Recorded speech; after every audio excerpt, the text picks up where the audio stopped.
Hey guys, അപ്പോൾ ഇന്നലെ അമ്മയുടെ ബർത്ത്ഡേ ആയിരുന്നു. അപ്പോൾ അതിന് വേണ്ടിയിട്ട് ഞാനൊരു 3 പീസ് കുർത്തി സെറ്റ് ഓർഡർ ചെയ്തിട്ടുണ്ടായിരുന്നു ഫ്ലിപ്കാർട്ടിൽ നിന്ന്. അപ്പോൾ അത് ഇന്നാണ് ഡെലിവറി ആയത്. അപ്പോൾ അമ്മ ഇപ്പോൾ സ്കൂളിലാണ്, അമ്മ ഇപ്പോൾ വരുന്നു പറഞ്ഞിട്ടുണ്ട്. അപ്പോൾ എനിക്ക് തോന്നുന്നത് നമുക്ക് ഡൗട്ട് അടിച്ചിട്ടുണ്ട് എന്നാണ്. എന്നിട്ട് നമുക്ക് ഇതുകൊണ്ട് ഒളിപ്പിച്ച് വെക്കാം, എന്നിട്ട് അമ്മയുടെ റിയാക്ഷൻ കാണാം. അപ്പോൾ ആരെങ്കിലും ശ്രദ്ധിച്ചോ എന്നറിയില്ല, ഞാൻ ഡെലിവേർഡ് ആയി എന്ന് പറയണതിൻ്റെ പകരം ഡെലിവറി ആയി എന്നാണ് പറഞ്ഞത്. അങ്ങനെ ഞാൻ നേരെ കൊണ്ടുപോയി വെച്ചത് എൻ്റെ പുതപ്പിൻ്റെ അടിയിലാണ്. എന്നിട്ട് എന്തെങ്കിലുമൊക്കെ പറഞ്ഞിട്ട് ആ പുതപ്പ് പൊന്തിപ്പിക്കാം എന്നാണ് എൻ്റെ ഒരു ഐഡിയ മനസ്സിൽ.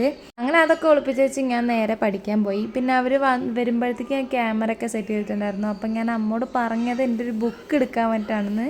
അപ്പോൾ ആദ്യമേ ഞാൻ പുതപ്പിൻ്റെ അവിടേക്ക് പറഞ്ഞു വിട്ടില്ല, ഇങ്ങനെ ആദ്യം തലേൻ്റെ അടിയിലുണ്ടോ എന്ന് നോക്കിയിട്ട് അവിടെ ഇല്ലയെന്ന് കണ്ടപ്പോൾ പുതപ്പിൻ്റെ അടിയിലേക്ക് നോക്കാൻ പറഞ്ഞതാണ്.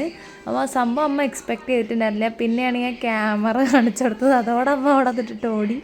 പിന്നെ അതൊക്കെ വീണ്ടും ഓപ്പൺ ആക്കി. അമ്മയ്ക്ക് സംഭവം ഇഷ്ടമായിക്ക് ഡൗട്ട് ഉണ്ടായിരുന്നു അമ്മയ്ക്ക് ഇഷ്ടമാവോ എന്നുള്ളത്.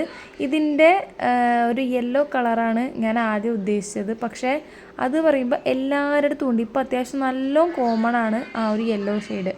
അപ്പോൾ ഞാൻ വിചാരിച്ചെങ്കിൽ പിന്നെ അത് വേണ്ട എന്ന് പറഞ്ഞിട്ടാണ് ഞാൻ ഈ ബ്ലൂ എടുത്തത്. അങ്ങനെ അത് കഴിഞ്ഞു. ഉച്ചയ്ക്ക് ഫുഡും കഴിച്ച് ഒരു 3:30-4 മണിയാകുമ്പോഴത്തേക്കും ഞാൻ ഒരു പൈനാപ്പിൾ കട്ട് ചെയ്ത് കഴിച്ചു. പിന്നെ വീണ്ടും കുറച്ച് നേരം ഇരുന്ന് പഠിച്ചു. അത് കഴിഞ്ഞപ്പോഴത്തേക്കും അമ്മ പുറത്ത് പോയി പപ്സ് വാങ്ങിക്കൊടുത്തിട്ടുണ്ടായിരുന്നു. അപ്പോൾ അതും കഴിച്ച് രാത്രിത്തെ ചോറും കഴിച്ച് ഞാൻ കുറച്ച് നേരം കൊണ്ടുവന്ന് പഠിച്ചു. സാധാരണ ഞാൻ ഒരു 12 മണി വരെ ഇരിക്കാറുള്ളതാണ്. പക്ഷേ ഇന്നിക്ക് നല്ല തലവേദനയുണ്ട്, എനിക്ക് തീരെ ഇരിക്കാൻ പറ്റുന്നുണ്ടായിരുന്നില്ല. അപ്പോൾ ഞാൻ വിചാരിച്ചു രാവിലെ നേരത്തെ എണീച്ച് പഠിക്കാമെന്ന്. അപ്പോൾ അത്രയേ ഉള്ളൂ. ടാറ്റാ.